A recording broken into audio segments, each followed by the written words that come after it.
ಆಧುನಿಕ ಆಹಾರ ಪದ್ಧತಿಯೇ ಅನಾರೋಗ್ಯ ಹೆಚ್ಚಳಕ್ಕೆ ಕಾರಣವಾಗಿದೆ ಎಂದು ಮಾಜಿ ಪುರಸಭಾಧ್ಯಕ್ಷ ದೊಡ್ಡಯ್ಯ ಮಳವಳ್ಳಿಯಲ್ಲಿ ಹೇಳಿದರು. ಪಟ್ಟಣದ 4ನೇ ವಾರ್ಡಿನ ಸಮಾಜ ಸೇವಕ ಎಂಪಿ ಶಿವಕುಮಾರ್ ಅವರ ನೇತೃತ್ವದಲ್ಲಿ ಅವರ ಸಮಾಜ ಸೇವಾ ಕೇಂದ್ರದ ಆವರಣದಲ್ಲಿ ಕಟ್ಟಡ ಮತ್ತು ಇತರೆ ನಿರ್ಮಾಣ ಕಾರ್ಮಿಕರ ಕಲ್ಯಾಣ ಮಂಡಳಿ ವತಿಯಿಂದ ಆಯೋಜಿಸಲಾಗಿದ್ದ 3 ದಿನಗಳ ಉಚಿತ ಆರೋಗ್ಯ ತಪಾಸಣಾ ಶಿಬಿರವನ್ನು ಇಂದು ಉದ್ಘಾಟಿಸಿ ಮಾತನಾಡುತ್ತಿದ್ದ ಅವರು, ಇಂದಿನ ಆಹಾರ ಪದ್ಧತಿಯನ್ನು ಕೈಬಿಟ್ಟು ರಾಸಾಯನಿಕ ಆಹಾರ ಸೇವನೆ ಜೊತೆಗೆ ದೈಹಿಕ ವ್ಯಾಯಾಮ ಪದ್ಧತಿಯಿಂದ ದೂರವಾದ ಪರಿಣಾಮವಾಗಿ ಆರೋಗ್ಯ ಸಮಸ್ಯೆ ಉಲ್ಬಣಗೊಳ್ಳುತ್ತಿದ್ದು, ಇಂತಹ ಆರೋಗ್ಯ ಶಿಬಿರಗಳ ಸೌಲಭ್ಯವನ್ನು ಸದುಪಯೋಗ ಪಡಿಸಿಕೊಳ್ಳುವಂತೆ ಕರೆ ನೀಡಿದರು.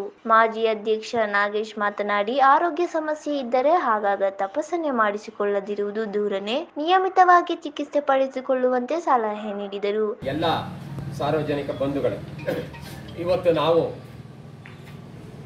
ಆಸ್ತಿಯನ್ನು ಸಂಪಾದನೆ ಎಷ್ಟು ಬೇಕಾದ್ರೂ ಮಾಡ್ಬೋದು. ಹಣವನ್ನು ಸಹ ನಾವು ಎಷ್ಟು ಬೇಕಾದ್ರೂ ಸಂಪಾದನೆ ಮಾಡೋದು, ಕೋಟಿ ಸಾವಿರಾರು ಕೋಟಿ ಮಾಡ್ಬೋದು. ಜಮೀನು ಸಹ ಸಾವಿರಾರು ಎಕರೆ ಜಮೀನು ಮಾಡ್ಬೋದು. ಆದರೆ ಆರೋಗ್ಯ ಕೈ ಕೊಟ್ಟರೆ ಯಾವ ಜಮೀನು ಇಲ್ಲ, ಹಣನೂ ಇಲ್ಲ. ಇವತ್ತು ಆ ಪರಿಸ್ಥಿತಿ ಆಗೋಗಿದೆ. ಇವತ್ತು ನಾವು ಆರೋಗ್ಯನ ನಾವು ಕಾಪಾಡ್ಕೊಳ್ಬೇಕು. ಇವತ್ತು ಆರೋಗ್ಯಕ್ಕೆ ಇವತ್ತಿನ ಜೀವನ ಶೈಲಿ, ಇವತ್ತು ಆಧುನಿಕ ಜೀವನ ಶೈಲಿಯಿಂದಲೇ ಇವತ್ತು ಆರೋಗ್ಯ ಕೆಡ್ತಾ ಇದೆ. ಇವತ್ತು ಮತ್ತು ಆಹಾರ ಶೈಲಿಯಿಂದಲೂ ಸಹ, ಆಧುನಿಕ ಆಹಾರ ಶೈಲಿ ಅದರಿಂದ ಸಹ ಇವತ್ತು ನಾವು ಆರೋಗ್ಯನ ಕೆಡ್ಸ್ಕೊತಾ ಇದ್ದೇವೆ. ಇವತ್ತು ಹಿಂದೆ ನಮ್ಮ ಹಿರಿಯರು ಎಲ್ಲ ಮುದ್ದೆ, ಸೊಪ್ಸಾರು, ತರಕಾರಿ ಅಂಥವೆಲ್ಲನೂ ತಿಂದು ಅವರು ಗಟ್ಟಿಮುಟ್ಟಾಗಿ ಕೆಲಸಗಳು ಮಾಡ್ತಾ ಇದ್ರು, ಎಲ್ಲ ನಡ್ಕೊಂಡು ಓಡಾಡ್ತಾ ಇದ್ರು, ಎಲ್ಲ ಮಾಡ್ತಾ ಇದ್ರು. ಇವತ್ತು ನಾವು ಇಲ್ಲಿಂದ ಬರೀ ಬಸ್ ಸ್ಟ್ಯಾಂಡಿಗೆ ನಡ್ಕೊಡ್ಬೇಕು ಅಂತ ಅಂದರೆ ಆಟೋ ಬೇಕು. ಇವತ್ತು ನಡ್ಕೊಂಡು ಹೋಯ್ಕಾಗೋದಿಲ್ಲ. ಏನು ಆರೋಗ್ಯ ಎಲ್ಲಿ ಸಿಗುತ್ತೆ? ನಾವು ಎಷ್ಟು ನಡಿಗೆ ಮಾಡ್ತೀವಿ. ಈಗ ನಾವು ಹೃದಯ ರೋಗ ಇವತ್ತು ಅದೇ ಒಂದು ಮೈನ್ ಬಂದ್ಬಿಟ್ಟಿದೆ.